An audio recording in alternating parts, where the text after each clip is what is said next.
Waalaikumsalam warahmatullahi wabarakatuh. Terima kasih kami ucapkan untuk Ketua Umum Sapma Pemuda Pancasila, Mas Arief, sebuah sambutan yang baik yang bisa membuka mindset teman-teman untuk lebih tajam mendengarkan materi ini untuk apa. Malam hari ini, dialog ini dilakukan tujuannya untuk memberi manfaat seperti apa. Sekali lagi saya ucapkan terima kasih. Baiklah, rangkaian demi rangkaian telah dimulai. Alangkah lebih baiknya saya selaku moderator untuk mempersingkat waktu, memberikan atau mempersilahkan kepada para pemateri untuk memantik atau memberikan pandangan-pandangan serta wejangan-wejangan. Yang pertama,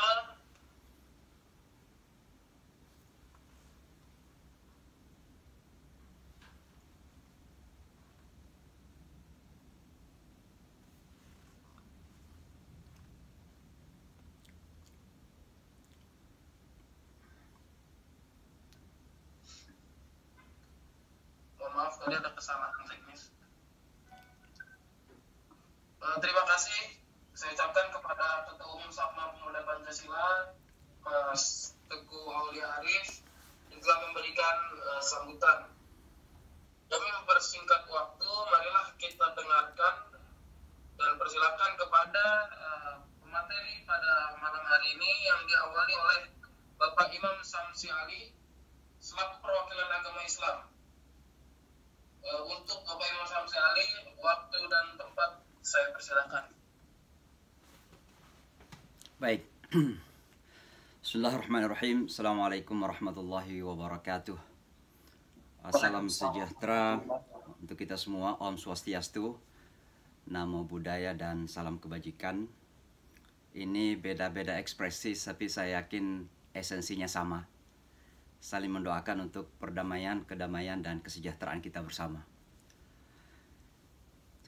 Mas Arief, Ketua Umum Sapma yang saya hormati, dan segenap jajaran pengurus, para anggota Sapma yang hadir, para narasumber yang istimewa, ada mentor saya ini, Master Profesor Dr. Philip Wijaya dari Surabaya, ada Profesor IBG Yuda Triguna, dan juga Pendeta Ronald Butar-Butar.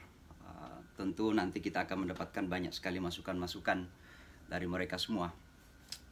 Tapi terima kasih banyak, sebuah kehormatan yang sangat luar biasa.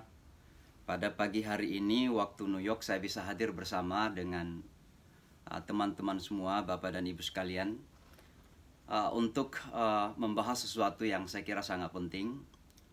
Sangat penting karena memiliki kedinamikaan sekaligus seringkali menjadikan kita dinamis, dan masyarakat kita memiliki kedinamikaan juga. Apalagi dalam konteks kita sebagai bangsa Indonesia, saya kira negara Pancasila Indonesia ini tidak akan bisa dilepaskan dari agama, karena memang agama adalah ruh bernegara dan berbangsa. Maka wajar saja kalau Pancasila, sila pertama adalah ketuhanan yang Maha Esa. Dan karenanya berbicara tentang agama ini merupakan bagian dari amanah kita sebagai bangsa, dalam kehidupan publik kita sebagai bangsa maupun dalam kehidupan pribadi-pribadi kita. Acara ini tentu juga lebih mendapatkan momentum karena bangsa kita sedang menghadapi cobaan-cobaan. Baru saja kemarin ada serangan bom bunuh diri di Makassar ke katedral, tentu gereja Katolik. Dan kalau tidak salah tadi terjadi juga sebuah kekerasan justru di kantor kepolisian di Jakarta. Ini kerap kali kalau kita melihat peristiwa-peristiwa seperti ini, seringkali kita finger pointing, ya, memberikan tuduhan-tuduhan kepada orang-orang tertentu atau kelompok tertentu. Ini saya kira penting untuk kita ingatkan diri kita bersama. Karena saya sebagai salah seorang putra bangsa yang cukup lama di luar negeri, paham betul bahwa kekerasan, terorisme bisa dilakukan oleh siapa dan targetnya bisa siapa-siapa pula. Artinya, memang tidak mengenal batas-batas, termasuk tidak mengenal batas agama, karena terorisme tidak mengenal agama, bahkan terorisme itu tidak beragama. Ini saya kira penting untuk kita dalami bersama, agar kita bisa saling menahan diri untuk tidak melakukan apa yang disebut dengan finger pointing, cepat memberikan tuduhan-tuduhan. Tentu ini juga akan menjadi basis kita bersama, dasar kita bersama, untuk menjadikan terorisme, radikalisme ini sebagai musuh kita bersama, sebagai musuh kemanusiaan kita bersama. Karena terorisme seharusnya tidak memiliki rasa insaniat, rasa kemanusiaan itu. Bapak dan Ibu sekalian, agama, dan ini tentu saya akan memulai dari perspektif Islam sendiri. Agama itu adalah aktualisasi dari kasih sayang Allah. Jadi merupakan implementasi dari cinta kasih atau kasih sayang Allah. Kenapa? Karena memang Allah itu begitu kasih kepada kita. Tuhan pencipta langit dan bumi itu begitu kasih dan cinta kepada kita, sehingga perlu diaktualkan cinta dan kasihnya itu dalam bentuk ajaran. Ya. Makanya Rasulullah Muhammad misalnya, di dalam mengekspresikan misinya itu, beliau mengatakan, Al-Quran mengatakan, وَمَا أَرْسَلْنَاكَ إِلَّا رَحْمَةً لِلْعَالَمِينَ. Dan tidaklah saya mengutus engkau, wahai Muhammad, kecuali sebagai rahmah, sebagai representasi dari kasih sayang tersebut. Inilah yang kemudian nanti akan diaktualkan di dalam ragam misi-misi kemanusiaan itu. Dan itu akan kita lihat nanti bagaimana bentuk kasih sayang Allah sebagai agama tersebut. Nah, konteks agama sebagai rahmah di sini, kita bisa lihat pertama kali adalah begini. Manusia itu kan makhluk yang paling mulia, pertama. Bahkan dalam istilah Al-Quran, ahsanu taqwim. Manusia itu adalah makhluk yang terbaik, yang tersempurna, yang terindah. Bahkan makhluk manusia itu adalah representasi makhluk Allah yang dalam bahasa teman-teman Yahudi dan Kristiani, image of God, yang mewakili image of God. Ya. Saya tidak tahu interpretasi dalam bahasa Indonesia yang tepat. Tapi mankind are representation of God's image, kan kira begitu. Nah, ini dalam bahasa Islam diistilahkan bahwa manusia itu bersifat fitrah. Ya, maka fitrat Allah allati fataran nasa 'alaiha, manusia itu sungguhnya suci, memiliki secara inherent, secara mendasar, manusia itu suci. Ada kesucian, ada kefitrahan pada diri manusia tersebut. Maka Rasulullah mengatakan kullu mauludin yuladu 'alal fitrah.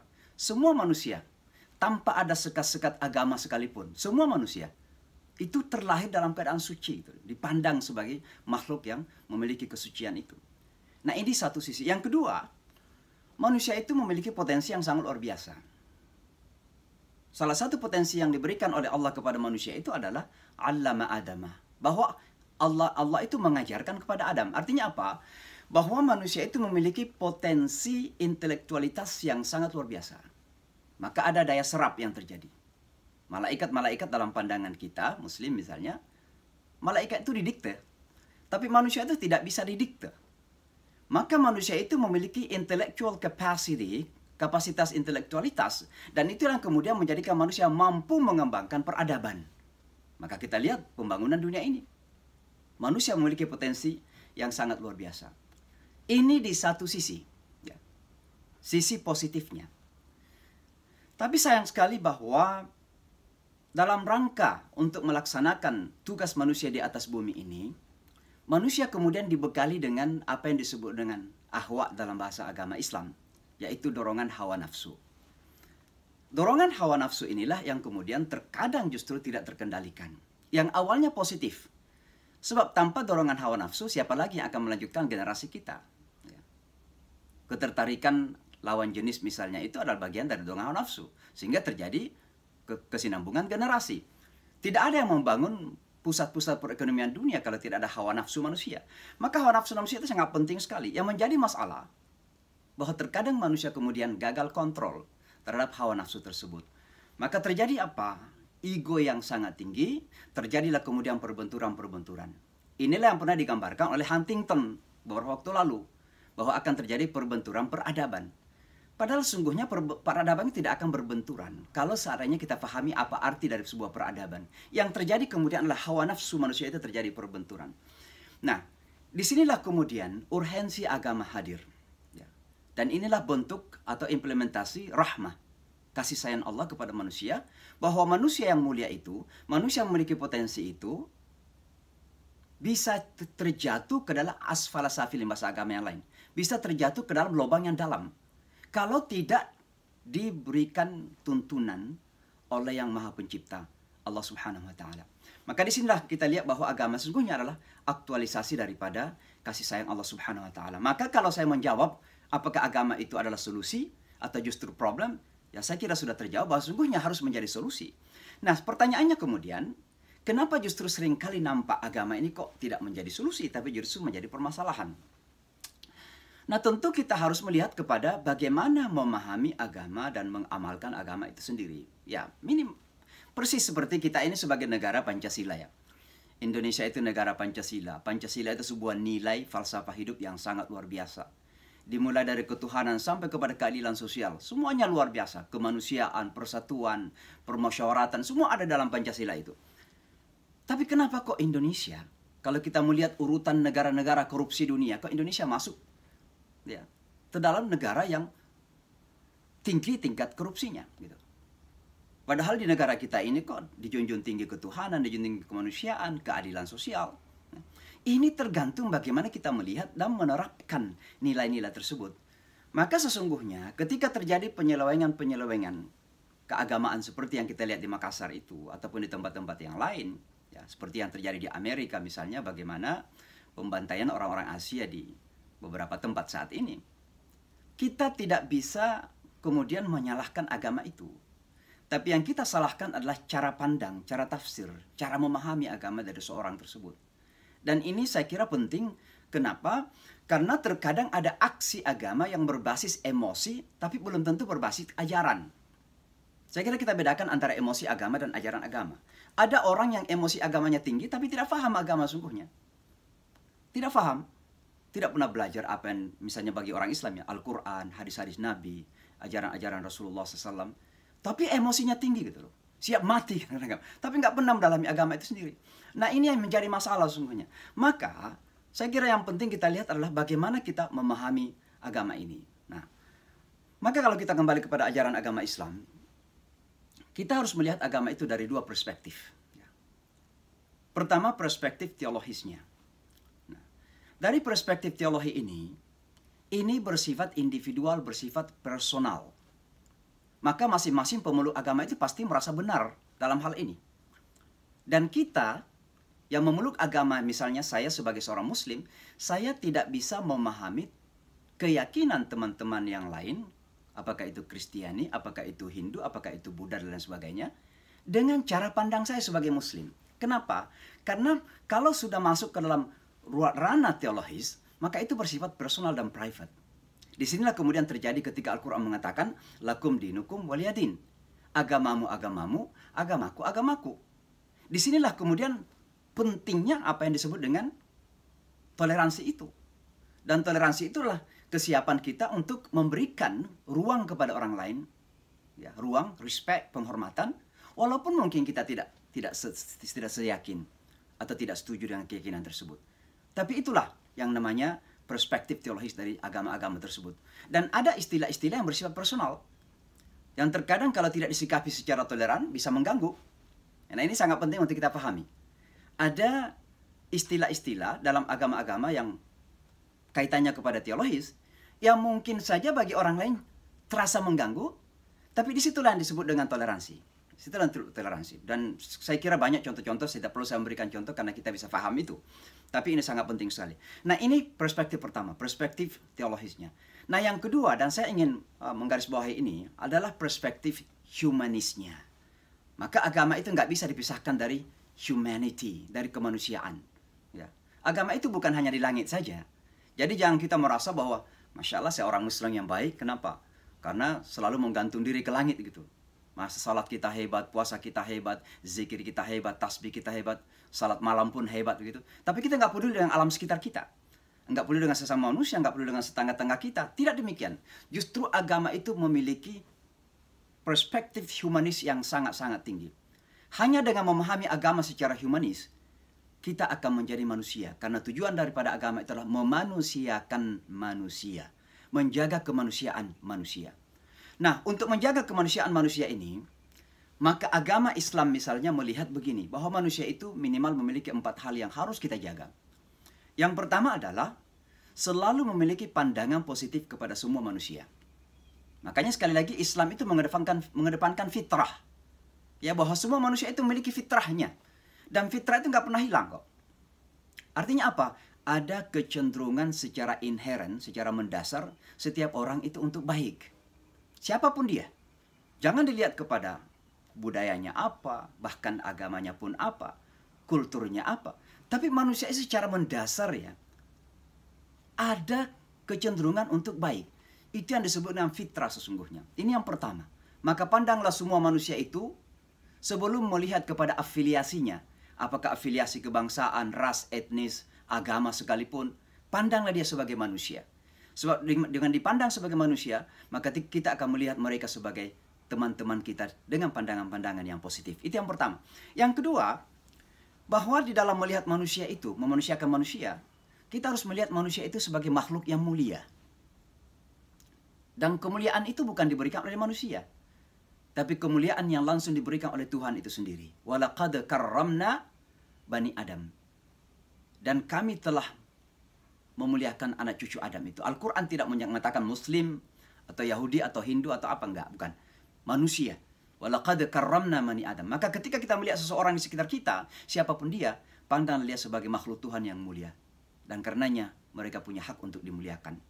Yang ketiga, bahwa manusia itu diberikan kebebasan, hurriyat dalam bahasa agama. Tentu kebebasan yang bertanggung jawab. Maka ketika melihat seseorang, berikanlah kepada mereka kebebasannya. Tidak ada manusia lain yang punya hak untuk mengambil kebebasan manusia siapapun. Bahkan dalam kebebasan dalam meyakini dan beragama. Dan itulah undang-undang kita di Indonesia misalnya. Demikian juga dalam Islam, la ikraha fiddin, tiada paksaan dalam agama. Kenapa? Karena semua orang dipandang memiliki kebebasan untuk berekspresi dan memilih cara hidupnya sendiri. Ini sangat penting sekali untuk memanusiakan manusia, diperlukan kebebasan. Maka orang yang tidak memiliki kemerdekaan, itu tidak akan merasa sebagai manusia. Ini sangat penting untuk kita sadari bersama. Sehingga wajar saja kalau undang-undang kita di Indonesia mengatakan bahwa sesungguhnya penjajahan di atas dunia ini harus dihapuskan karena tidak sesuai dengan peri kemanusiaan dan peri keadilan. Ini sangat penting sekali. Maka Islam memandang bahwa semua manusia memiliki hak untuk bebas. Tentu untuk memanusiakan manusia yang terakhir saja adalah bahwa manusia itu memiliki ekualitas, kesetaraan. Ya. Kalau dalam istilah agama Islam, manusia itu dimuliakan atau memiliki nilai dengan ketakwaan. Dan mohon maaf, ketakwaan itu tidak didefinisikan oleh apapun kecuali hati dan karya. Saya mungkin ingin akhiri dengan begini ya, karena ini hanya 15 menit. Di dalam upaya kita untuk menjadikan agama kita ini sebagai agama yang lebih humanis, ada 2 hal yang berbahaya. Tantangan yang kita hadapi. Yang pertama adalah terjadi arogansi agama. Ya. Arogansi agama itu apa? Meyakini keimanan kita, ke agama kita sebagai kebenaran, itu tidak ada salahnya. Tapi yang salah ketika kita merendahkan orang lain.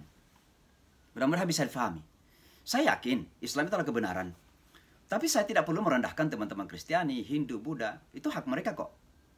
Dan saya yakin bahwa dalam pandangan mereka itu adalah kebenaran bagi mereka. Kan begitu. Nah, ini ada ruang yang kita berikan kepada orang lain untuk mengekspresikan diri dalam meyakini kebenaran. Tapi bagi orang yang memiliki arogansi, maka mereka akan menihilkan, meniadakan ya, hak orang lain untuk meyakini kebenaran ajaran mereka.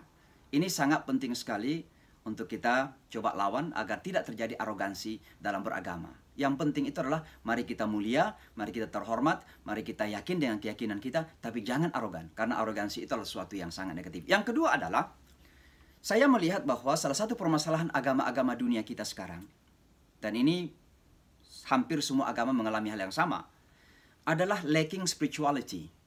Ya, kita kekurangan spiritualitas. justru esensi agama itu ada pada ruhiyah, ada pada spiritualitas tersebut.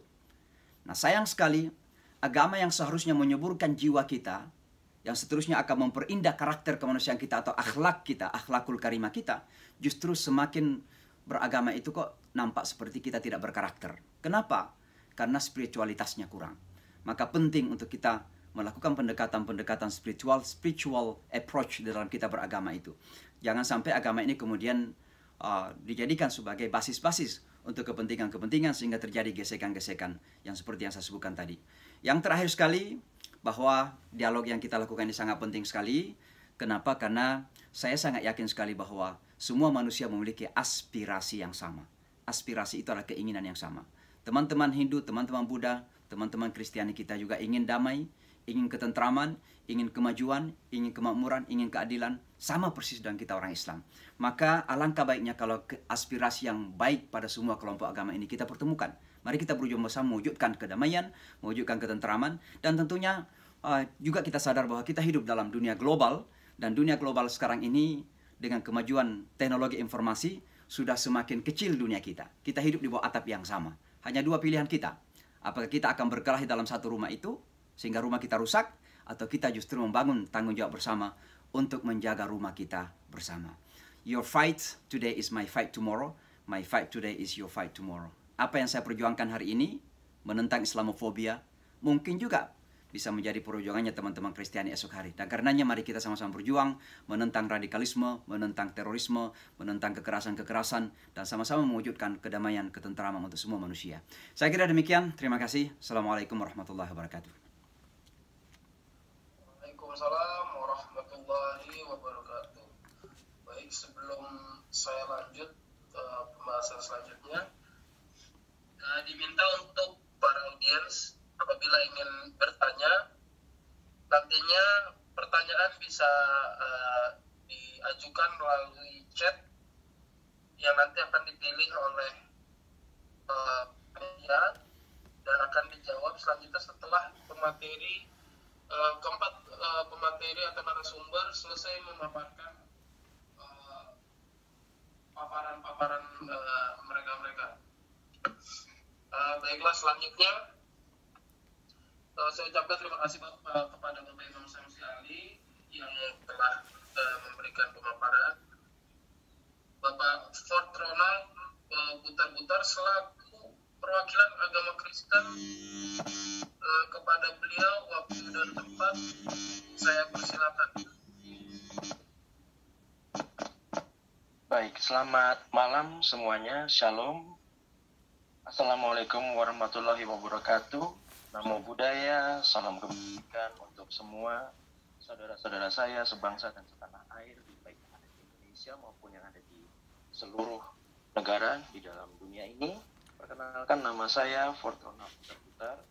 Saya perwakilan dari agama Kristen. Kebetulan saya juga yang paling muda tampaknya. Pada malam hari ini saya haturkan sebuah rasa hormat, bangga dengan segala kerendahan hati, adalah sebuah kehormatan saya diminta untuk berbicara di forum yang luar biasa ini. Salam hormat saya kepada para senior saya, Bapak Imam Samsi Ali, Bapak Profesor Dr. Philip Kawijaya, Bapak Profesor Dr.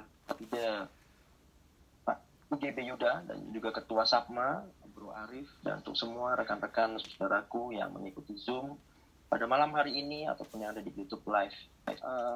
Saya sebelumnya mohon maaf jika terjadi sebuah mungkin kerancuan, ada kebingungan ketika saudara-saudara melihat tampilan foto saya, dan pada saat hari ini di situ saya berpotongan pendek, masih rapi sekali, tapi karena COVID ini akhirnya membuat saya tidak pernah melakukan potong rambut selama setahun, dan akhirnya jadi seperti ini. Dan tidak sebuah kebetulan juga, karena tugas saya memang lebih banyak di anak-anak muda, terutama di jalanan, bagaimana kami menghadapi realitas sehari-hari tentang kehidupan sebagai anak muda khususnya. Pada malam hari ini saya akan membawakan sekelumit sedikit tentang tema kita, yang menjadi sebuah hal yang saya pikir menjadi sebuah hal yang pertanyaan yang selalu menjadi pergumulan bagi bangsa kita. Apakah agama menjadi sebagai solusi atau sebagai sebuah masalah seperti itu? Dan tidak kebetulan, dan saya percaya juga bahwasannya kita dilahirkan sebagai bangsa Indonesia. Saya sangat bersyukur sekali dilahirkan menjadi bangsa Indonesia, bangsa yang luar biasa ini. 270 juta rakyatnya, 17.000 lebih pulaunya, terpisah oleh lautan, tapi tetap diikat oleh satu paham, satu ideologi yang bernama Pancasila. Beberapa waktu yang lalu saya bertemu dengan teman-teman saya dari luar negeri, dan mereka selalu mempertanyakan, mereka seperti ini bertanyakan pada saya, bagaimana perasaanmu menjadi bagian dari bangsa yang luar biasa seperti ini, yang rumit permasalahannya. Tak jarang isu agama menjadi sebuah hal yang sangat reluctant atau sangat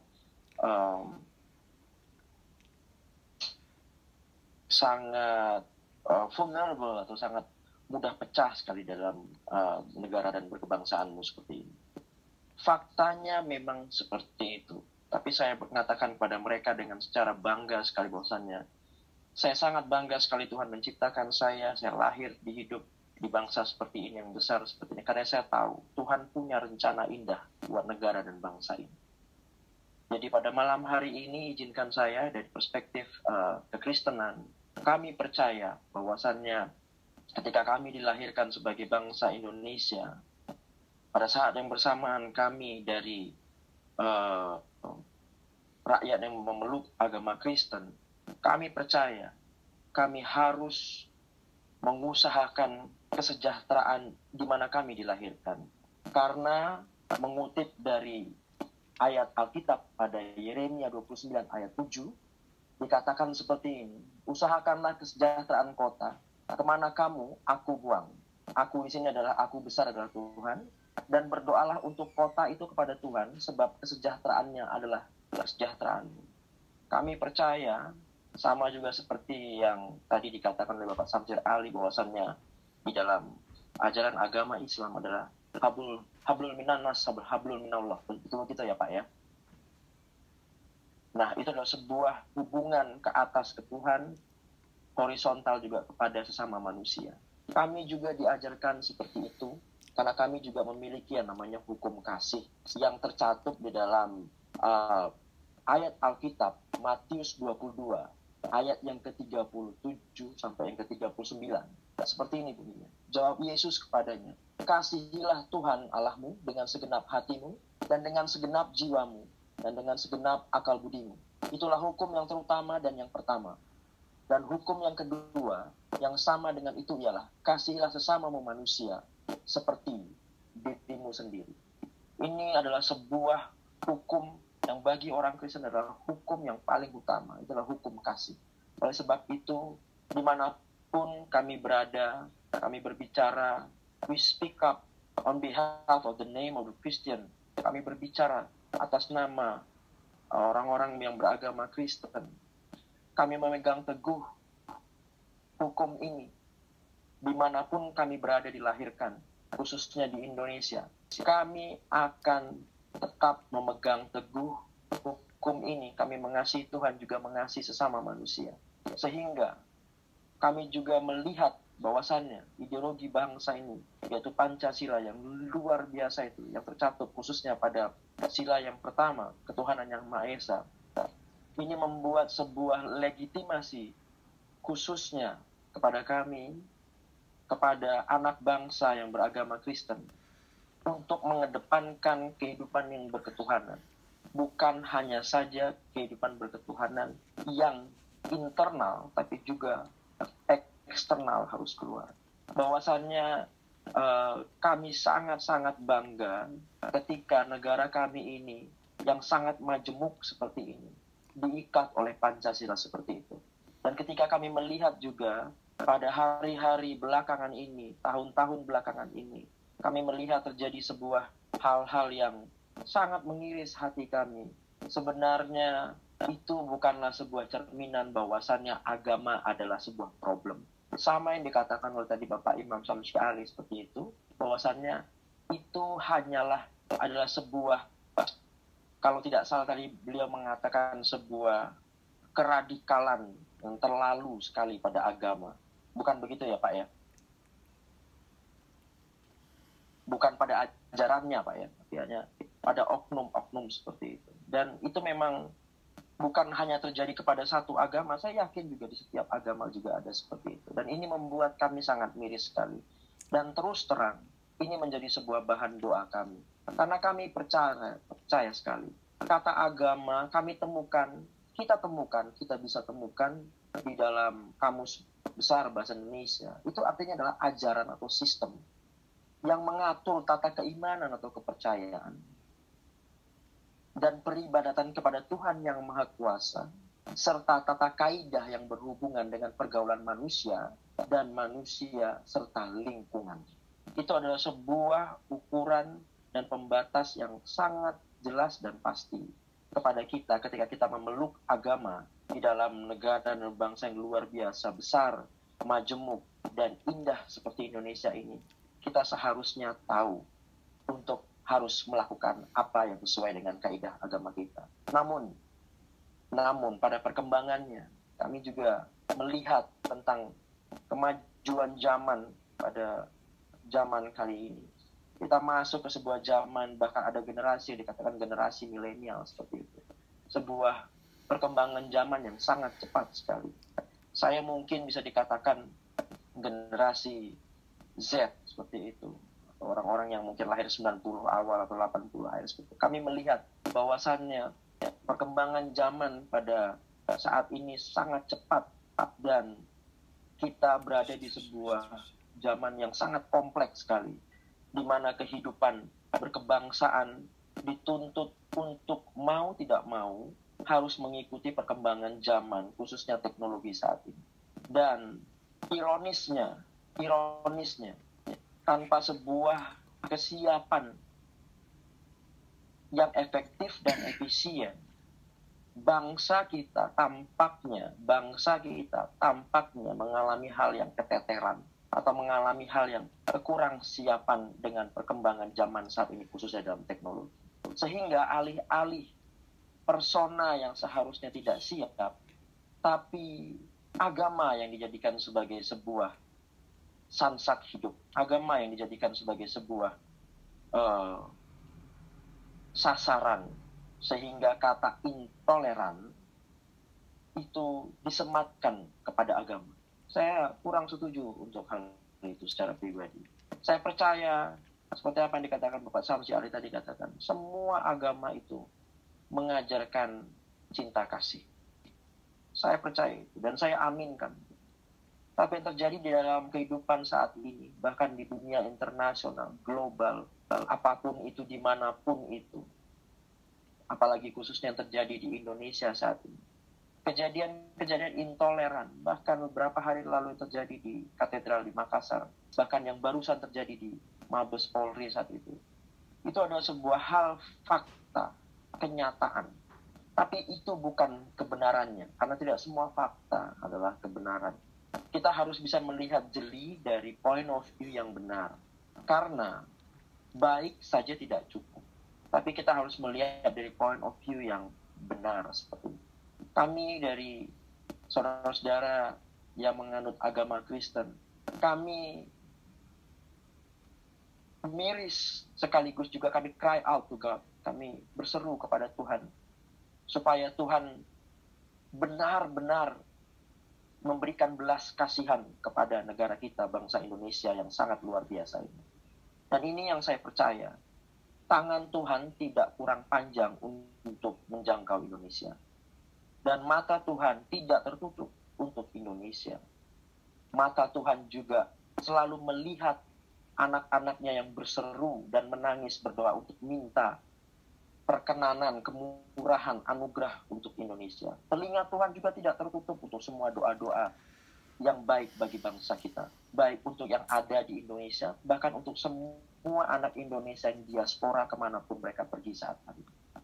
Dan kami percaya bahwasannya kami anak-anak muda adalah menjadi sebuah garda terdepan saat ini, terutama anak-anak milenial seperti itu. Walaupun kami juga harus bertempur, berpacu dengan kemajuan zaman yang sungguh cepat, dan oleh sebab itu kami juga melihat bahwasannya agama, khususnya kami dari Kristen, ada sebuah hal yang harus kita lakukan untuk segera dilakukan secara cepat dan efisien seperti ini. Kita harus bekerja sama dengan edukasi dan juga teknologi, dan khususnya dengan pemerintahan. Hari ini yang terjadi di bangsa ini, khususnya di Jakarta, detik ini cuma hanya membutuhkan 1 atau mungkin beberapa detik sampai 1-2 menit untuk sampai di Papua, untuk sampai terdengar di Amerika, untuk sampai terdengar di benua Afrika, walaupun belum tentu itu adalah kebenarannya. Oleh sebab itu, kami sangat mendukung upaya kita untuk terus mengiring bangsa ini. Bagi kami yang khususnya di dalam agama Kristen seperti itu, bekerja sama, dan seperti ini juga tentunya contoh nyata dari organisasi kemasyarakatan seperti Pemuda Pancasila ini, yang benar-benar menangkap kristalisasi dari ideologi paham Pancasila itu, bagi kita untuk terus mengiring dan mengawal bangsa kita. Karena kami percaya, kami sangat percaya di dalam nama Tuhan Yesus, kami sangat percaya bangsa ini adalah bangsa yang akan menjadi bangsa yang luar biasa. Saya percaya itu. Dan kami itu akan terus mengamini dan terus mengawal dengan doa-doa. Karena bangsa ini memang dipersiapkan Tuhan untuk menjadi salah satu bangsa terkemuka di bumi. Namun hal itu tidaklah mudah. Hal itu akan terus diuji oleh berbagai banyaknya masalah. Hal itu tidak mustahil. Hal itu pasti terjadi apabila kita benar-benar mengamalkan apa yang dikatakan di dalam Alkitab tadi sebagai hukum kasih. Kita mengasihi Tuhan bukan hanya hidup berjemaat, tapi hidup bertuhan. Artinya adalah gini, kita harus mengalami Tuhan dalam kehidupan kita sehari-hari. Memiliki ibadah, menjalankan keimanan itu adalah baik. Tapi mengalami Tuhan setiap hari dalam kehidupan kita, itu adalah yang jauh lebih benar. Karena ketika kita mengalami Tuhan secara pribadi, kita mengalami kasih-Nya, kita mendengarkan degup jantung hati Bapa dan menangkapnya dengan benar dan mengimplementasikannya itu ke dalam mengasihi sama manusia. Dan saya yakin dengan hanya bergantung pada hukum kasih ini, kita pasti menuju menjadi bangsa Indonesia yang besar dalam setiap menjawab tantangan apapun yang datang bertubi-tubi dalam kecepatan zaman pada saat ini. Terima kasih untuk waktu yang diberikan kepada saya. Sekian paparan saya. Terima kasih. Shalom.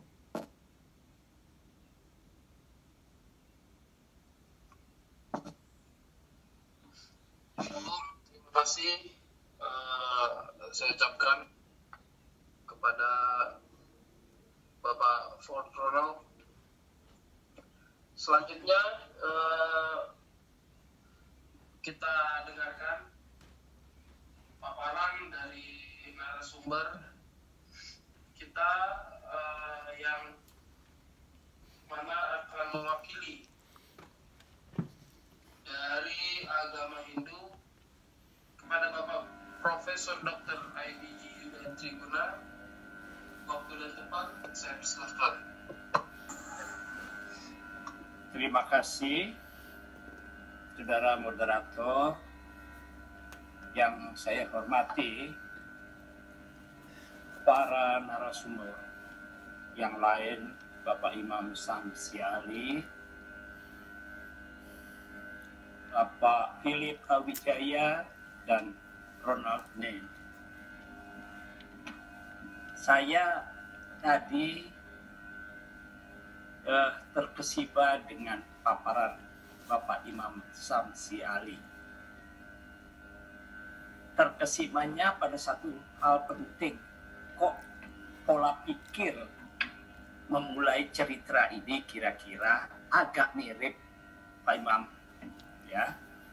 Yang pertama, sesungguhnya saya sudah buat PowerPoint, tapi nggak usah saya presentasikan. Yang pertama saya mulai dari bahwa manusialah makhluk yang paling sempurna di antara tiga hal.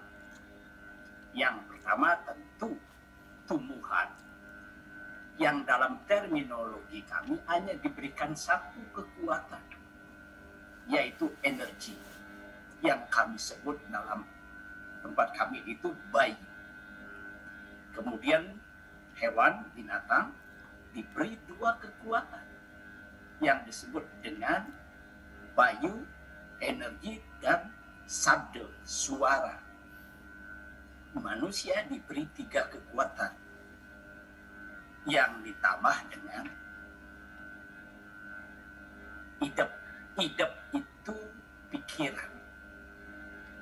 Inilah peluang manusia sesungguhnya yang dapat ia gunakan untuk menilai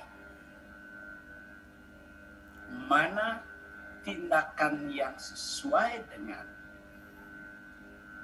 tuntunan agama, mana yang tidak sesuai dan tidak harus dilakukan sebagai perbuatan yang baik. Apa yang kami sebut di dalam istilah kami adalah tindakan subhakarma dan asubhakarma.